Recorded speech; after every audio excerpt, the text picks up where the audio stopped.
नगरपालिकेच्या नगराध्यक्ष पदाची उमेदवारी देखील त्यांना देण्यात आली आहे। काय भरत शेठ शाह यांनी खरं तर विधानसभेच्या निवडणुकीमध्येच भरत शेठ शाह यांनी राष्ट्रवादी काँग्रेस पक्षाचा मी उमेदवार होतो आणि त्याच वेळेस भरत शेठ शाह यांनी मला सहकार्य केलेलं आहे। त्यामुळे खरा प्रवेश त्यांचा विधानसभेच्या टायमाला झालेला आहे। एक आज आपलं एक औचित्य म्हणून आपण त्यांचा आज फक्त प्रवेश घेतलेला आहे। त्यामुळे भरत शेठ आणि त्यांची जी टीम आहे त्या सर्वच टीमनी विधानसभेच्या टायमाला आपल्या सर्वांना मला सहकार्य केलेले आहे।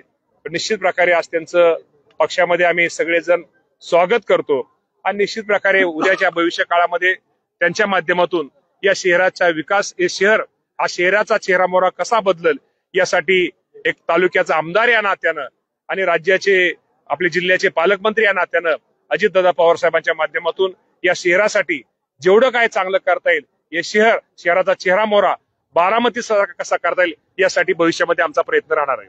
पक्षाला मी नको होतो म्हणून दत्तात्रय भरणे यांनी तुम्ही पक्षातून बाहेर पडावं यासाठी प्रयत्न केला असा आरोप जिल्हाधिकारी मी कुणावर कुठल्याही आरोपाला उत्तर देणार नाही। मी फक्त तुम्हाला एवढंच सांगतो, आता आमचे राष्ट्रवादी काँग्रेस पक्षाचे नगराध्यक्ष जे उमेदवार आहेत ते भरत शेठ शाह आहेत आणि भरत शेठ शाह आणि जे 20 उमेदवार असतील, माझ्या नागरिकांना एकच आव्हान त्यांना मी करणार आहे की माझ्या या नगराध्यक्ष आणि 20 जे माझे नगरसेवक जे राष्ट्रवादी काँग्रेस पक्षाच्या माध्यमातून उभा राहिलेत त्यांचं चिन्ह घड्याळ आहे।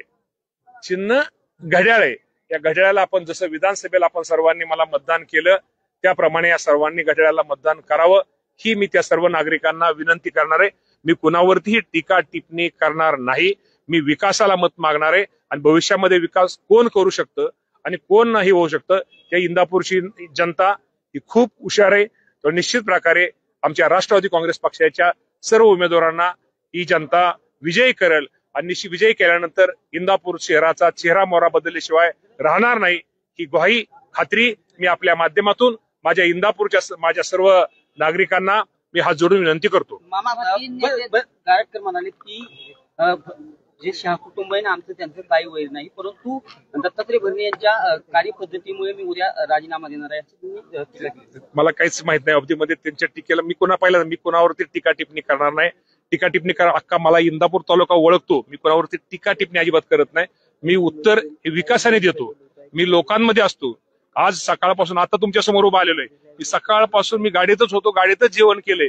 मी लोकांच्या सुख दुःखामध्ये लोकांच्या आनंदाच्या क्षणामध्ये मी असतो। मी फक्त निवडणुकीपुरतं लोकांसमोर जात नाही, निवडणुकीसमोर फक्त युत्या करत नाही, निवडणुकीपुरतं काय गोष्टी करत नाही, मी करतो कायमस्वरूपी करतो।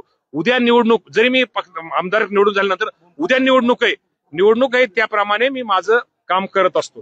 असंही म्हणतायत की जर राष्ट्रवादी काँग्रेस फुटली होती तेव्हा मी जर शरद पवार गटासोबत गेलो असतो तर आज दत्तात्रय भरणे आमदार दिसले नसते।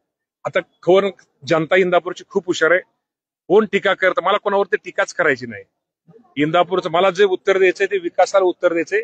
विकास मला इंदापूर तालुक्याचा आम्हाला सगळ्यांना, मी एकटा करू शकणार नाही, आम्हा सगळ्या टीमला विकास करायचा आहे। त्यामध्ये सगळ्यांचंच आपल्याला योगदान लाभणार आहे। त्यामुळे मला त्या बाबतीमध्ये कोणावरती टीका टिप्पणी न करता या शहराच्या विकासासाठी मला हे काम करायचंय। कोण काय म्हणलंय, कोण कोणाचा व्यक्तिदोष होता, कोण कोणाला कोणाचा राग होता, कोण कोणाला नको म्हणत होतं हे तुम्हा पत्रकारांना सांगायची गरज नाहीये। त्यामुळे बंधूंनो मला फक्त विकासासाठी माझ्या इंदापूरच्या नागरिकांनी भरत शेठ शाह आणि त्यांच्या टीम, त्यांचे जे नगरसेवक आहेत या सर्वांना घड्याळाला मतदान करावं ही आपल्या माध्यमातून माझ्या शहरातल्या मी विनंती करतो। अतिवृष्टी भागात जी मदत होती ती अजून देखील मिळाली नाही। अगदी नियमाने त्यात काही शेतकरी त्यापासून अलिप्त आहेत, परंतु राज्य सरकारने एक नवीन निर्णय घेतलाय की माती आणि मुरुम आहे ते सरकारला जे खरडलेल्या जमिनीवरती मोफत देण्याचा निर्णय घेण्यात आलेला आहे।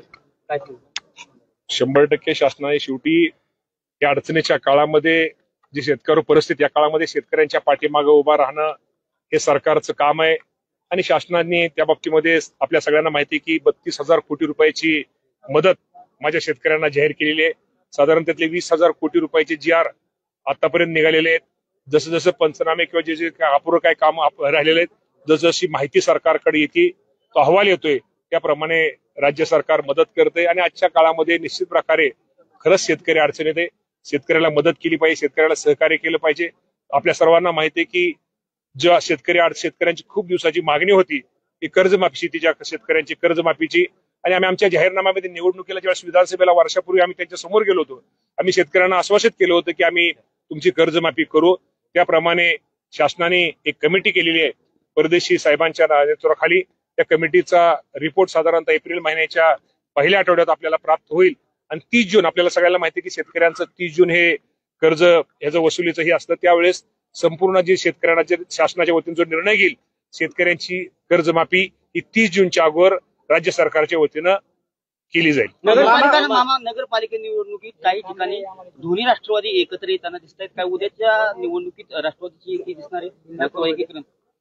आता या बाबतीमध्ये निश्चित प्रकारे आमचे अध्यक्ष अजितदादा पवार साहेब, तटकरे साहेब, प्रफुल्लभाई पटेल या बाबतीमध्ये उत्तर देतील. आम्ही खूप छोटासा कार्यकर्ता आहे. शेवटचा प्रश्न राज्यामध्ये भारतीय जनता पक्षाच्या नेतृत्वाखाली राष्ट्रवादी काँग्रेस ही सत्तेमध्ये आहे, तर इंदापूरमधील भाजप सोबत आपला संपर्क झालेला आहे का? म्हणजे इंदापूरमध्ये कसं आहे, आपण युतीमध्ये राहणार आहात का? कारण नाही, या बाबतीमध्ये शेवटी प्रत्येक स्थानिकाचा निर्णय घ्यायचा असतो. मला माहित नाही, माझ्यासंग कोणी कॉन्टॅक्ट केलं नाही. कदाचित कोकाटे साहेबांना, हनुमंतराव कोकाटेंकडे केलं असलं तर मला काय माहित नाही. तीन नेते तुमच्या विरोधामध्ये आव्हान देत आहेत, कसं आव्हान असणार आहे तुमच्याकडे? माझ्यासमोर कुठलंच आव्हान नसतं. यापूर्वी पण अनेक नेते माझ्या विरोधात होते, अनेक ही होते. त्यामुळे मला काय त्याचं कुणाचं आव्हान वाटत नाही. मी आव्हानातला आहे.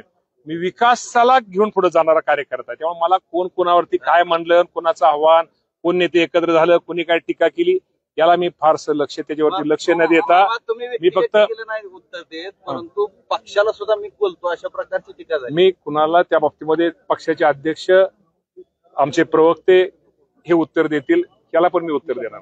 पैशावाल्यांना तिकीट दिलं म्हणून असा देखील आरोप. आता पैशावाल्यांनी तुम्हाला एवढं आहे का? पैशावाल्यांनी त्यांनी सांगितलं कुठं, त्यांनी शहासाहेबांनी सांगितलं पैसा त्यांच्याकडे खूप पिढ्यात पैसा आलेला आहे.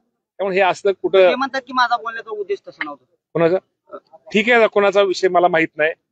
शहासाहेब गर्भ श्रीमंत आहेत, पण याचा अर्थ ते काय, मगाशी त्यांनी उदाहरण भाषणामध्ये त्यांचं तुम्ही सांगितलं, शहराचा बघा तुम्ही, त्यांना शहराच्या लोकांनी, शहरांनी जर त्यांना संधी दिली नगराध्यक्ष, निश्चित प्रकारे या शहराचा ते चेहरा मोहरा बदलतील. तुमच्या 3 टर्मला इंदापूर शहराने किंवा इंदापूर वासियांनी तुम्हाला साथ दिलेली आहे. तुमच्या 3 टर्म झाले. आता राजकीय खूप मोठी उलथापालथ झाले.